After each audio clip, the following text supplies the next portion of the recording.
மூன்று முடிச்சு சீரியல் நேருக்கு தன்னுடைய சமூக நல பக்கங்களில் ரொம்பவே உருக்கமாக ஒரு பதிவு ஒன்று போட்டிருக்காங்க. அந்த பதிவில் அவங்க என்ன சொல்லியிருக்காங்க மூலமையாக இப்போ இந்த வீட்டில் பார்க்கலாம். சில வருடங்களுக்கு முன்பு டப்பிங் சீரியல் மோகம் தமிழ் ரசிகர்கள் மத்தியில் அதிகமாக இருந்துச்சு.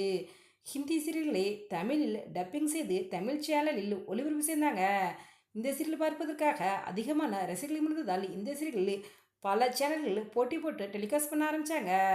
அந்த வரிசையில் பாலிமர் தொலைக்காட்சிகளை டெலிகாஸ்டான சீரியல் தான் மூன்று முடிச்சு. இந்த சீரியலுக்கு தனிப்பட்ட ரசிகர்கள் பட்டல இருக்காங்க அப்படின்ட்டு சொல்லலாம். இந்த சீரியலில் அக்கா தங்கையுடைய பாசம், நட்பு, இவங்களுடைய குடும்பத்தில் நடக்கும் பிரச்சனையை பற்றியே இந்த சீரியலின் கதைகளமாக இருந்து பல வருடங்களாக இந்த சீரியலானது ஒளிபரப்பாகி வந்தது. இந்த சீரியலில் அக்கா கதாபாத்திரத்தில் நடிச்ச நடிகை தான் தீபிகா. இவங்க சீரியல் மட்டும் இல்லாமல் ஹிந்தி பிக் பாஸ் சீசன் 12 போட்டியாளராக கலந்துக்கிட்டு டைட்டில் வின் பண்ணியிருந்தாங்க. மூன்று முடிச்சு சீரியலில் தனக்கு கணவராக நடித்த சாயிஃப் இப்ராஹிம் என்பவரை காதலிச்சு தீபிகா திருமணம் செஞ்சுக்கிட்டாங்க. இந்த தம்பதியினருக்கு ஒரு வயதில் ஆண் குழந்தை இருக்கிறது. இந்த நிலையில் தீபிகாவுக்கு கடந்த ஒரு வாரமாக கடுமையான காய்ச்சல் மற்றும் வயிற்று வலி ஏற்பட்டிருக்குது. இதன் காரணமாக மருத்துவமனையில் அனுமதிக்கப்பட்ட தீபிகா அவங்களுக்கு பரிசோதனையின் போது கல்லீரல் புற்றுநோய் இருப்பது கண்டுபிடிக்கப்பட்டிருக்குது.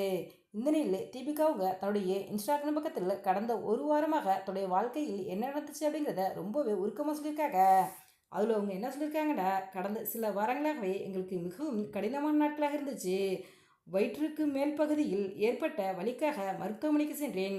என்னை பரிசோதனை செய்த மருத்துவர்கள் என்னுடைய கல்லீரலில் டென்னிஸ் பந்தளவிற்கு புற்றுநோய் கட்டியிருப்பதாக தெரிவித்தாங்க.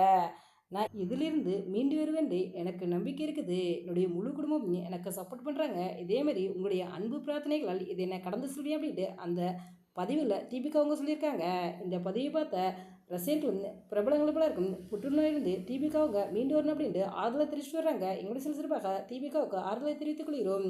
இந்த வீடியோ பற்றிய உங்களுடைய கருத்துக்களை எங்களுடைய கமெண்ட்ஸ் இது போன்ற சினிமா சீரியல் செய்திகளை உடனுக்குடன் தெரிந்து கொள்ள ரெட் டபுள் 2.6 சப்ஸ்கிரைப் பண்ணுங்கள்.